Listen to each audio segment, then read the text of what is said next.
আজি ফকিৰগঞ্জৰ পৰা অহাৰ সময়ত আমাৰ এই প্ৰায় ধুবুৰী পাওঁ পাওঁ অৱস্থাত আমাৰ পানী কম থকাৰ কাৰণে লঞ্চখন ঠেকি যায়। ঠেকি যোৱাৰ ফলত আমি যাত্ৰীবিলাকে অলপ ধৰক প্ৰায় 1 ঘণ্টা যাত্ৰী 200ৰো অধিক আছিল। 200ৰো অধিক আছিল। তাৰপিছত এই ফকিৰগঞ্জ ঘাটৰ পৰা সৰু নৌকা চেলবোট যাই আমাক তাৰ পৰা নামাই উদ্ধাৰ কৰিলে। দুবাৰ যাই অলপ কৰি আনি নামাই দিলে। ডিপাৰ্টমেণ্টৰতো কোনো গুৰুত্বই নাই। এইটো ডিপাৰ্টমেণ্টৰ কথা কি ক'ম। ডিপাৰ্টমেণ্ট দৰমহা পায়, চৰকাৰৰ দৰমহা পায় আৰু টোপনি মাৰি থাকে। কেতিয়া লঞ্চ যায়, যাত্ৰীবিলাক কেনেকুৱা সুৰক্ষিত হয় এইবিলাক কোনো গুৰুত্বই নিদিয়ে ডিপাৰ্টমেণ্টে। ইয়াৰে মই এইখিনি ক'ব পাৰিছোঁ, ধুবুৰী জিলাৰ আয়ুক্ত মহোদয়ক অনুৰোধ কৰিছোঁ, তেখেতৰ ওচৰতে আমাৰ ফকিৰগঞ্জৰ ফেৰী ঘাটখন চলি আছে, তেখেতে অলপ দৃষ্টিগোচৰ ৰাখিব লাগে যে ৰাইজৰ সহযোগত ৰাইজে যে আমি অহা যোৱা কৰোঁ, লেচি এজন আছে, লেচিজন কেনেকুৱা আমাক আপ ডাউন কৰাত কেনেকৈ সা সুবিধা দিয়ে, ডিপাৰ্টমেণ্টে কি সুবিধা দিবলৈ একোৱেই নিদিয়ে আমাক। সিহঁতৰ ইচ্ছা অনুযায়ী কাম কৰে, ইচ্ছা অনুযায়ী ভোট চলায়, ইচ্ছা অনুযায়ী কাম কৰে। আমি বহুত মানে কষ্ট কৰিবলগীয়া জীৱনটো লাগি আছে। এতিয়াও লাগি আছে লঞ্চখন। কিমান সময় লাগি আছে? প্ৰায় 1 ঘণ্টাৰো বেছি সময় লাগি আছিল। এতিয়া আমি পুৰা মানে যাত্ৰীবিলাকে বহুত হাহাকাৰ কৰি আছিল। আমি ফকিৰগঞ্জৰ পৰা আহিলোঁ, ধুবুৰীত আহিলোঁ। কিমান সময় লাগিলে আহোঁতে? মোটামুটি 1.5 ঘণ্টা লাগিছে আৰু ইয়াত 1 ঘণ্টা লাগি আছে। এতিয়াও লাগি আছে। এতিয়াও লঞ্চখন লাগি মানে ৰৈ আছে। আমি বেলেগ এটা নাও মানে সিহঁতে নাও নপঠায়, মানে কোনো উদ্ধাৰৰ কোনো ব্যৱস্থা নাই। আমি এইটো আবেদন জনাম যে চৰকাৰে আমাৰ ইয়াতে অতি সোনকালে জাহাজৰ ব্যৱস্থা কৰি দিব লাগে। যেহেতু আমাৰ ফকিৰগঞ্জত এটা জাহাজ আছে, সেই জাহাজখন ইয়াতে নাই। এতিয়া ইয়াতে কি কৰি আছে আমি নাজানো।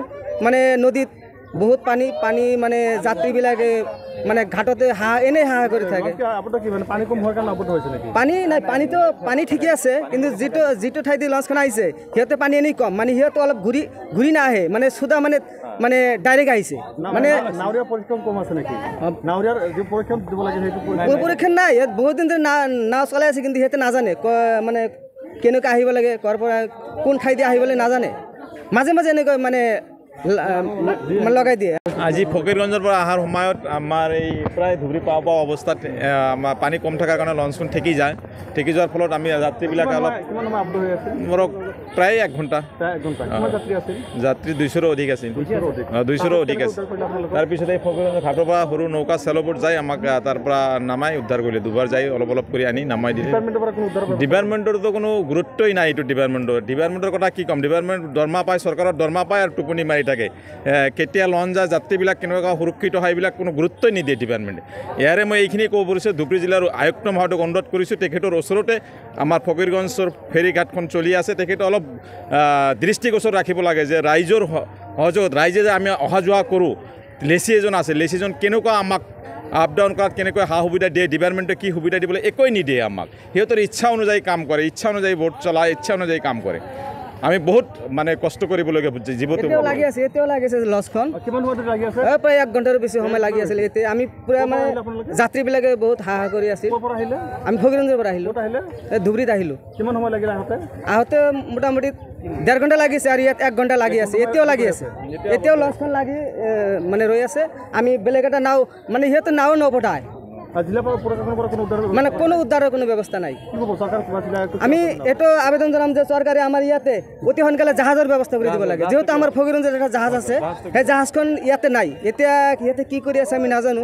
মানে নদীত বহুত পানী মানে যাত্ৰীবিলাকে মানে ঘাটতে এনেই হাহাকাৰ কৰি থাকে। পানী নাই, পানী ঠিকে আছে, কিন্তু যিটো ঠাইতে লঞ্চখন আহিছে সিহঁতে পানী এনেই কম। মানে সিহঁতে অলপ ঘূৰি নাহে, মানে সুদা মানে ডাইৰেক্ট আহিছে। মানে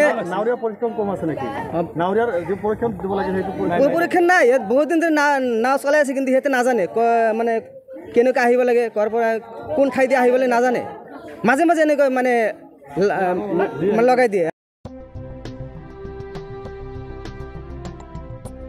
গৰু, গাহৰি, হাঁহ, ছাগলী, কুকুৰা আদিৰ বাবে জনপ্ৰিয় দানাৰ নামটোৱেই হ'ল বিয়ম। এই অসমৰ উদ্যোগ, গতিকে বিতৰকসকলে অতি শীঘ্ৰেই বিয়ম উদ্যোগৰ লগত যোগাযোগ কৰক।